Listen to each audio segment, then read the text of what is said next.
Welcome to introducing and naming new products and brand extensions. So this is what we'll go through in the chapter. We'll look at defining the different types of brand extensions.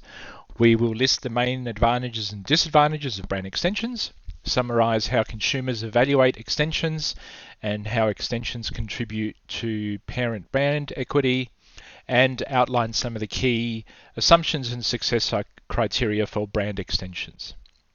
So overall, this chapter looks at the role of product strategy in creating, maintaining, and enhancing brand equity by developing guidelines to improve the introduction and naming of new products and brand extensions. So obviously, we recognize that brands are among their most valuable assets, and companies therefore try to leverage the brand value by introducing products under their strongest brand names. And a firm seeks to build the power of mega brands that establish a broad market footprint. And therefore, these footprints appeal to multiple consumer segments with multiple products under one brand umbrella. We can own the market. So brand extensions apply an established brand name to a new product in the same product category, which is a line extension, or in a different product category, which is a category extension. So, brand extensions can facilitate new product acceptance by reducing consumers' perceived risk. They can raise the probability of gaining distribution and trial, increase the efficiency of promotional expenditures, lower the cost of marketing programs, eliminate new brand development costs, allow for packaging and label efficiencies, and also allow customers for variety seeking. So they can provide feedback benefits as well to the parent brand by clarifying the meaning of the brand, enhancing the parent brand image, attracting new customers to the brand franchise, and thereby expanding market coverage, revitalizing the brand and facilitating subsequent extensions. Now, bear in mind though, however, brand extensions can confuse or frustrate customers. They might also encounter retailer resistance. They could hurt the parent brand image if they fail, cannibalize sales of the parent brand, diminish the parent brand's identification with any one category, create unfavorable associations for the parent brand if they succeed, dilute the overall meaning of the parent brand, and eliminate the opportunity to develop a new brand with its own unique image and equity. So a firm engaging in a brand extension strategy should, first of all, number one, define the actual and desired consumer knowledge about the brand. Number two, identify possible extension candidates. Number three, evaluate the potential of each candidate. Number four, evaluate extension feedback effects. Number five, consider possible competitive advantages and reactions. Number six, design a marketing program to launch the extension. And finally, number seven, evaluate the success of the extension and its impact on the equity of the parent brand. So, a few things to keep in mind. Now, overall, this chapter will look at things like how a new product can help a brand grow and achieve its potential. And this chapter develops guidelines to improve the introduction, naming of new products and brand extensions. It will also look at how, if a firm has decided to leverage the value associated with existing brands, and it does this by introducing a host of new products under their strongest brand names, what does this mean? So many firms seek to build power or mega brands that establish a broad market footprint. This appeals to multiple customer segments, therefore multiple products, all underneath one brand umbrella. And at the same time, though, marketers are also realizing that too many product variations can be counterproductive, and this links into the paradox of choice. And ill-advised brand proliferation may actually repel customers. The chapter also looks at how brand extensions are done, outlines their advantages and disadvantages. We will go through a simple model of how consumers evaluate brand extensions, and we will also conclude then with a summary of the key academic findings. New products and brand extensions. So here we look at Ainsworth's product and market expansion grid, known as the growth matrix, which you would have covered before in other subjects. And here it categorizes growth strategies according to whether they rely on existing or new products and whether they target existing or new customers or markets. Now, existing products can further penetrate existing markets or push into additional ones, but a new product introduction requires, well, it's actually vital to the long run success of the firm. So we need to keep bringing new products into the market. Now, when a firm introduces a new product, it can use one of three approaches for branding it. It can develop a new brand, individually chosen for the new product. It can apply one of its existing brands, or it can use a combination of a new brand and an existing brand. Now, a brand extension occurs when a firm uses an established brand name to introduce a new product. When a brand is combined with an existing brand, the brand extension can also be a sub-brand. An existing brand that gives birth to a brand extension is the parent brand. And if the parent brand is already associated with multiple products through brand extensions, it may also be called a family brand. Now, brand extensions fall into two general categories. Line extensions, these are new products within a product category the parent brand currently serves, or a category extension. And these are where marketers apply the parent brand to a different product category from the one it currently serves. Now, 80 to 90% of new product introductions in a given year are generally line or brand extensions. But the product failure rate in the consumer goods sector is also approximately 80%. So this is an issue. Now, a lack of well-established brand name has actually surfaced as a key factor in product failure. Even so, many new products are introduced each year as new brands. Now, there are some advantages of extensions, and we'll be running through how we can facilitate new product acceptance and also how it provides feedback benefits to the parent brand. So a well-planned and well-implemented extension here offers a number of advantages that we can broadly categorize as those that facilitate new product acceptance and those that provide feedback to the parent brand or company as a whole. So when we look at facilitating new product acceptance, there are a few things to look at, and we'll run through 6 of them. A well-known and well-liked brand helps consumers form expectations of its performance that transfer over to the extension if the brand associations are relevant to the new product. The inferences may improve the strength, favorability, and uniqueness of the extension brand's association. If a new product is connected to a family brand, it can reduce perceived risk by customers, and perceptions of corporate credibility in terms of the firm's expertise and trustworthiness can be valuable associations in introducing brand extensions. Retailers may be more likely to stock and promote a product introduced as an extension based on its increased likelihood of success. And finally, promotional expenditures are more efficient. The other things we need to think of are also, there were more than 6, there are 10. Extensions. So number 7, extensions can reduce the costs of introductory and follow-up marketing programs because of the push and pull considerations in distribution and promotion. Developing new brand elements is expensive, and brand extensions can help avoid the cost of developing a new brand. A brand extension can create a billboard effect in retail, increasing visibility on the shelf, and this can allow for packaging and label efficiencies if similar or identical packages and labels are used for extensions. And finally, brand variants within a product category permit consumer variety seeking. So, providing feedback benefits to the parent brand. Here, extensions can help parent brands clarify the meaning of a brand to consumers and define the kind of markets in which it competes. Now, a broader brand meaning is often necessary, so firms do not draw narrow boundaries around their brand and miss market opportunities or become vulnerable to well-planned competitive strategies. Thinking more broadly about product meaning can inspire different marketing programs and new product opportunities. But extensions can enhance also the parent brand image.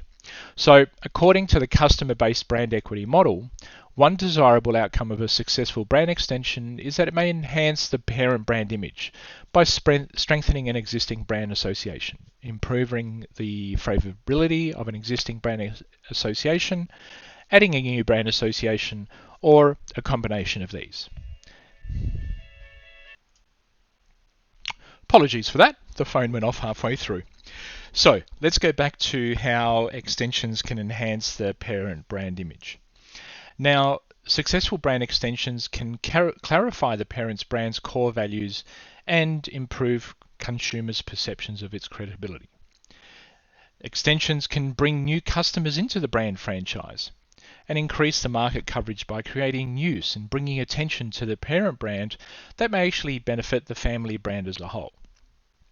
Extensions can revitalize the brand, and extensions can permit subsequent extensions as well. Now, there are some disadvantages of brand extensions. So, what are some of the disadvantages? Well, they can confuse or frustrate customers. Customers may get confused or frustrated if they do not know which version of the product is right for them. In some situations, greater product variety may induce shoppers to buy less. Many retailers don't have enough shelf space to stock a large number of new products, so consumers may be disappointed if a new product is not available. And if a firm launches extensions that consumers feel are inappropriate, they may question the integrity or competence of the brand. You can encounter retailer resistance. So the number of consumer packaged goods or stock keeping units outpaces the growth of retail space year on year. There are basically, in a nutshell, too many products and not enough shelf space. The own brand or private label goods continue to grow as a percentage of total grocery sales. And you would have seen this walking into Coles and Woolworths, etc. It's become impossible for a grocery store or supermarket to offer all the different varieties available across all the different brands in any product category. And retailers often feel that many line extensions are Me Too products that duplicate existing brands and shouldn't really even be stocked, even if there is space. The next one is it can fail and hurt the parent brand image. So the worst case scenario is if an extension fails and harms the parent brand image in the process. A firm increases the risk of an expected problem when it links the brand to multiple products, particularly if the extension is well known and does not have adequate performance. It can succeed, but diminish identification with any category. So what happens here is that the brand extension may obscure the brand's identification with its original categories, reducing brand awareness. And the brand needs to secure a dominant association to qualify in the minds of consumers without strong product identification that might otherwise limit it. It can succeed but hurt the image of the parent brand. So if customers see a successful brand extension attribute or benefit associations as inconsistent or even conflicting with the corresponding associations for the parent brand, they may change their perceptions of the parent brand. For example, pursuing the affordable luxury segment hurt Coach's image as a luxury brand. It can dilute brand meaning, especially evident with the high quality or prestige brands. And it can cause the company to forego the chance to develop a new brand. So therefore, what we need to do is try and understand how consumers evaluate brand extensions. Now, in regards to this, there are obviously some managerial assumptions, and these are that consumers use their existing brand knowledge and what they know about the extension category to infer what the extension product might be like. Now, we need 4 basic conditions to hold true. That consumers have some awareness of and positive associations about the parent brand in memory. At least some of the positive associations will be evoked by the brand extension. Negative associations are not transferred from the parent brand, and negative associations are not created by the brand extension. So moving on to brand extensions and brand equity, for the brand extension to create equity, it must have sufficient awareness and achieve necessary and desired points of parity and points of difference. Brand awareness depends on the marketing program and resources devoted to spreading the word about the extension. The creation of a positive image for a perception depends on salience of parent brand associations, favorability of inferred associations in the extension context, and uniqueness of inferred associations in the extension context as well. Now, competitive leverage is this set of advantages a brand conveys to an extended product in the new category. And as marketers, we need to establish any required points of parity in the product category for extension products, particularly when the extension is dissimilar to the parent brand. An extension must strengthen or add favourable and unique associations to the parent brand, and not diminish the strength, favourability or uniqueness of any existing associations. Now, the effects of an extension on consumer brand knowledge depend on 4 factors. 1, how compelling the evidence is about the corresponding attribute or benefit association in the extension context. How relevant or diagnostic the extension evidence is for the attribute or benefit for the parent brand. How consistent the extension evidence is with the corresponding parent brand associations. And how strongly existing attribute or benefit associations are held in consumer memory for the parent brand. So, feedback effects that change brand knowledge are most likely when consumers view information about the extension as equally revealing about the parent brand, and when they hold only a weak and inconsistent association between the parent brand and that information. So, moving on to vertical brand extensions. Now, vertical brand extensions extend the brand up into more prominent market segments, or down into more value-conscious segments. And they're a common means of attracting new groups of consumers. The equity of the parent brand can be transferred in either direction to appeal to consumers who otherwise would not consider it. And here, vertical extensions have some advantages.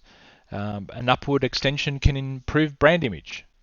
Extensions in either direction can offer consumers variety, revitalize the parent brand, and permit further extensions in a given direction. Now, vertical extensions also have disadvantages. A vertical extension to a new price point can actually confuse or frustrate consumers who have learned to expect a certain price range from a brand. If the upward extension is sub-branded on the basis of a new attribute addition, then competitive brands sharing that same attribute may enter the picture and the parent brand might suffer. Consumers may actually reject the extension, which could hurt the parent's brand image. And for prestige brands, firms need to maintain a balance between availability and scarcity, so people aspire to be customers and do not feel excluded. Now, downward extensions can harm a parent's brand's image by introducing associations common to lower price brands, such as inferior quality or reduced service. And successful downward extensions can cannibalize sales of a parent brand. So firms often adopt sub-branding strategies to distinguish their lower price entries or more difficult vertical extensions and upward brand stretches. Now, it is possible to use certain brand modifiers to signal a noticeable quality improvement, super brands, to move the master brand up market in a less risky way. Evaluating brand extension opportunities. So here we need to define the actual and desired consumer knowledge about the brand. And profiling actual and desired brand knowledge structures helps identify possible brand extensions, as well as guide decisions that contribute to their success. Because the introduction of an extension can change brand meaning, it can affect consumer responses to all subsequent marketing activity. We need to identify possible extension candidates. As marketers, we should consider parent brand associations, especially as they relate to brand positioning and core benefits, and product categories that might seem to fit within the brand image in the minds of consumers. Brainstorming and consumer research can help generate category extension candidates, and one or more associations can serve as the basis of it. Evaluate the potential of the extension candidate. As marketers, we should assess, through judgment and research, the likelihood that the extension will realise the advantages and avoid the disadvantages of brand extension. We need to analyse the 3 C's, the consumer, the corporate and the competitive factors. As well as category factors, they can also be useful. Now, consumer factors include forecasts of the strengths, favourability and uniqueness of all associations and inferred associations to the brand extension. Some of the common pitfalls include failing to take all consumers' brand knowledge structure into account, which is understandable, and overlooking how literal consumers can be in evaluating brand extensions. Corporate and competitive factors can influence the success of extensions. Now, too many extension products and too strongly entrenched competitors can put a strain on company resources, and therefore brand counter extensions, where a competing brand in the category launches its own extension in the parent's brand category, can pose a significant threat. Category factors include cost interdependencies between products and consistency of the associated brand image across items that use the same brand. Line extensions of strong brands are more successful than extensions of weak brands. Line extensions of symbolic brands enjoy greater market success than those of less symbolic brands. Line extensions that receive strong advertising and promotional support are more successful than those extensions that receive meagre support. Line extensions entering earlier into a product subcategory are more successful than extensions entering later, but only if they are extensions of strong brands. Firm size and marketing competencies also play a part in extension success. The earlier line extensions may have helped in the market expansion of the parent brand, and incremental sales generated by line extensions may compensate for the loss in sales due to cannibalization. Design marketing programs to launch extension. So here, brand extensions retain one or more elements from the existing brand.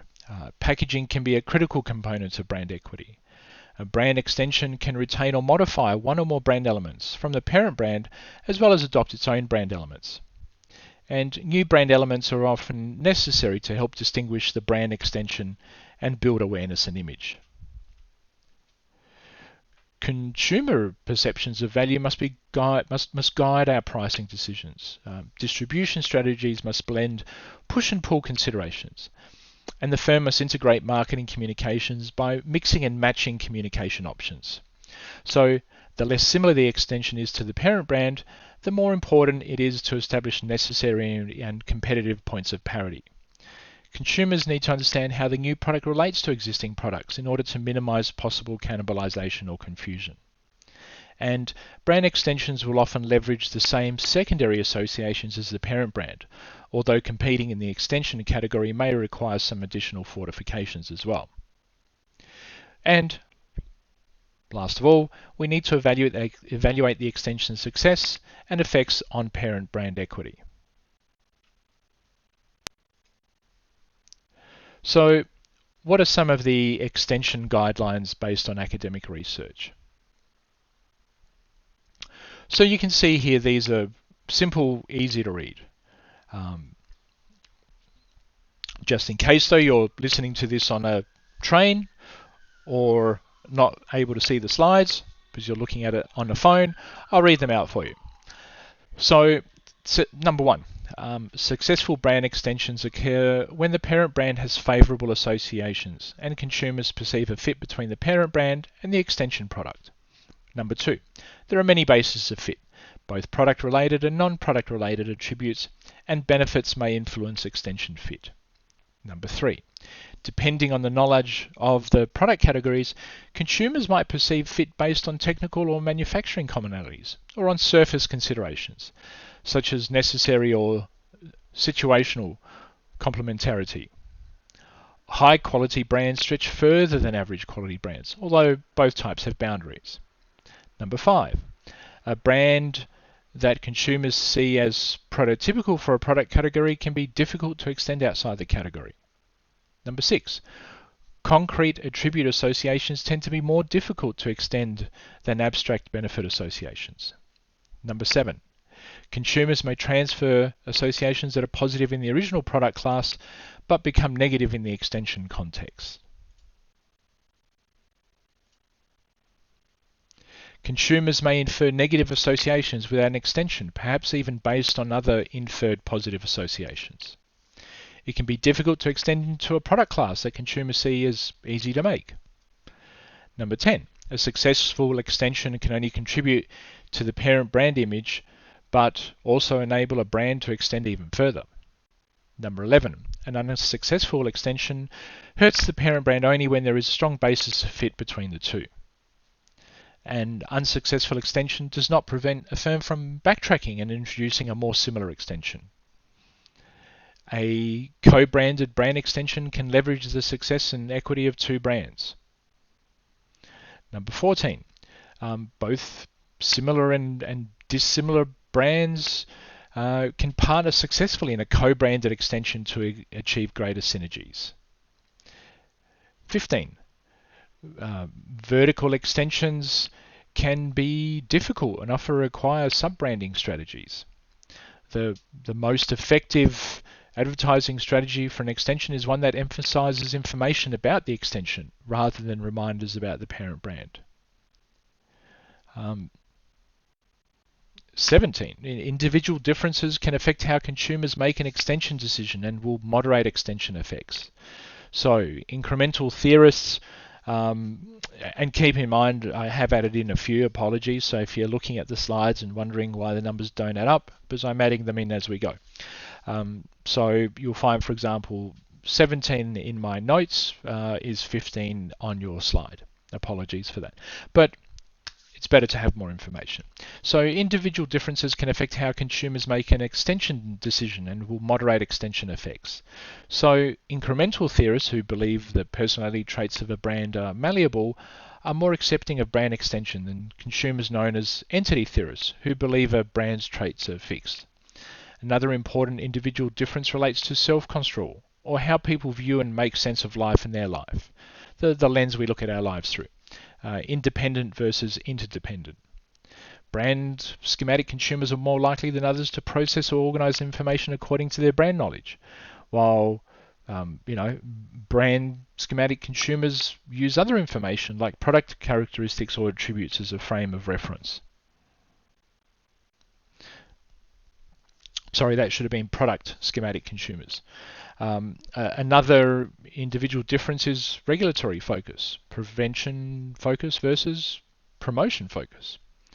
And lucky last, we have that cultural differences across markets can influence extension success. So to sum up, we looked at how brand extensions occur when a firm uses an established brand name to introduce a new product. We went through some of the basic assumptions, one of them being that consumers have some awareness of and positive associations about the parent brand in memory. We also looked at how we can extend a brand and how the brand's extension and its ability to establish its own equity depends on a few things. And we also looked at how to evaluate brand extension opportunities.